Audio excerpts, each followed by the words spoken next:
than just bone and skin. There can be something inside you that just doesn't move, and it's not the true thing. It's a thing which should move, but it doesn't move. And it can be dressed up and given, much more beautiful names.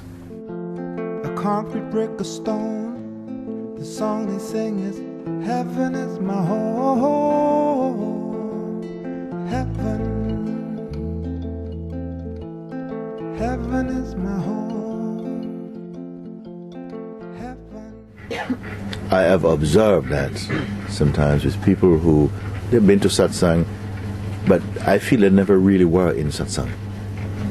They never really were in satsang. They've attended satsang, sometimes moved very close, in close physical proximity, with travel also with me, but have not been to satsang inside the heart.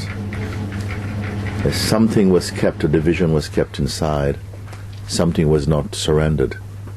And so after all these years, you meet them, they haven't grown. By grown, I mean expanded in consciousness, in awareness, that their vibration hasn't changed,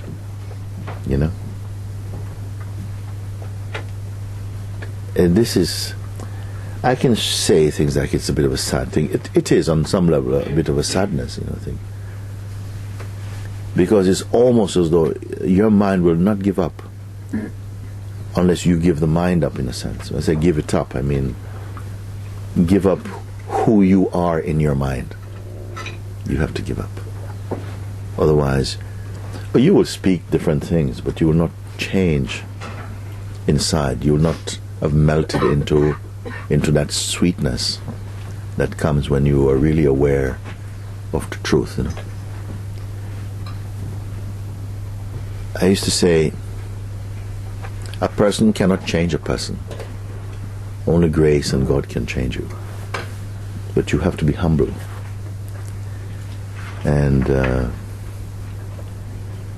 I've seen that over the years. Sometimes you meet people who, because so many people have walked in satsang for a while, and then they thank you so much, they get married, or they meet somebody, or they find something, but something was pulling them, and they go off. And you see them years later, and it's like, when I say nothing has changed, you think that could be a good thing, if there were really nothing. But there was something, and the something hasn't changed. Okay, it may be superficially, but inwardly, that light is not. Thank you. The light is somehow, the true light is hidden somehow. And I really felt it was worth talking a bit about that.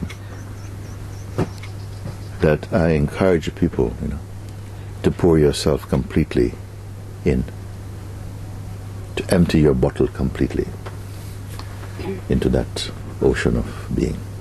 Don't be reserving and preserving little ideas in your mind about, little treasures and little projections, little fantasies you want to keep, because the mind will be very happy to try and supply you with your projection. You will see like this, but it will be a distraction.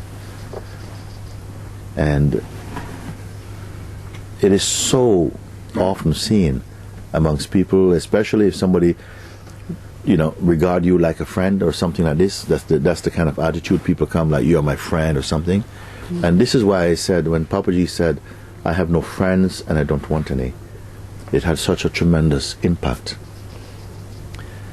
Because sometimes, clothed in the costume of friendship, you deny a lot of things. You hold back on speaking your truth because you have to put in front of that a kind of loyalty, and sometimes defend things which are not true. There can be something inside you that just doesn't move, and it's not the true thing.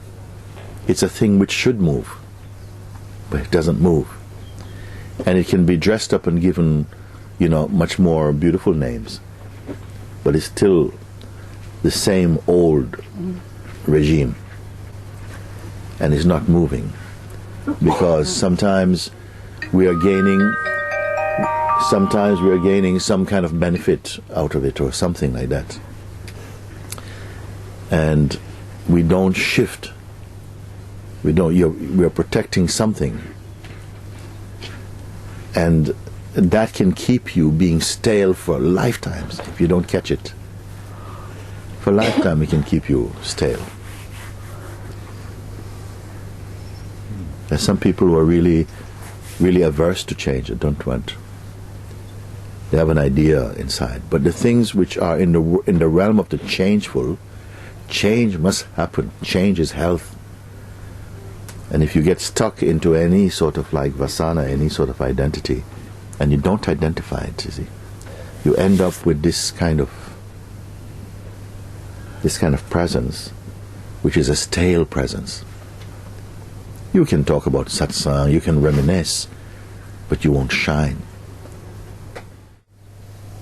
So, if you meet people like this, it's best you don't keep company with them. You won't keep company with them. They'll spend a lot of time, they will even be in places which are called spiritual sites and so on. But they have no shine, they have no radiance, their light is not there. Their mind becomes a bit like cancerous. They have not assimilated what is being pointed. They make truth seem very difficult, when in fact we are truth. This is why, it has been said, out of so many millions of people, a rare one is seeking truth. And amongst those who are seeking truth, a rare one is finding it as it really is. And something inside me just keeps saying, no. It's here. You are this. Wake up to this. But in another way I can look and I see where those words are true. Like something inside us can hide. You can keep hiding. And hiding in very nice places you can hide. You can find very beautiful places to hide. And the mind will help you. But this hiding is a death. It really is. And if you have the chance to see people, because I see so many people, so you get a chance to sense and to feel what a human being is. And I've said before, this human thing, it doesn't work. This personality, it doesn't work, not by itself. It has to be baptized in the heart. Then it can become beautiful. But a human being, as a human being, I, me, my, mine, it doesn't work. It has never worked, actually. It has never worked. It has to somehow transform or something to be, as I say, baptized in real understanding, in real heart, and come up heavenly. Otherwise it doesn't work. And I see time and time and time again that the people, I don't know what is so alluring in the world particularly, because everything is fool's gold until you realize what is true. So I felt this morning, just I got up and I said, I don't want breakfast up there, I want to come down, I want to talk to you and share this, because it's something that we saw and I felt it was so important, that you don't give any compassion to the egoic mind or to the ego. Just don't do it. Our business is not to do that, but to transcend it, to wake up from its influence, from the hypnosis of conditioning and that kind of egoic programming, to step out of it, And when you have done this, and you are very established in the truth as the truth itself, you can walk into hell and you'll be all right. You can call yourself any name and move in any dimension, because you have conquered yourself. Until then, I don't see. Everything seems to be, if it's not focused on this awareness of the self, it seems to me a waste of time. Sometimes I go into the underground station, see people on the train and reading all these novels and stuff, and I thought, it's just such a waste, such a waste, such a waste, such a waste. But of course, you don't say. It's not your business to say it, because unless somebody comes and say, please help me to find this, it's not my business. I leave it. Meaning, you don't interfere. It would be an intrusion. Don't try to put food in a man's mouth who is not hungry. Leave everything. Put your food out, serve it, step back, leave it.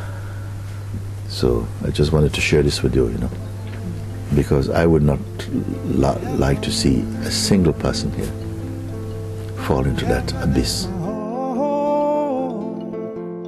You fear to fall is not why you fear to fly. You're scared to death to spread your wings and touch the sky. Truth hurts truly, but only a lie. The greatest lie of all times. There is a limit to the eye. Listen.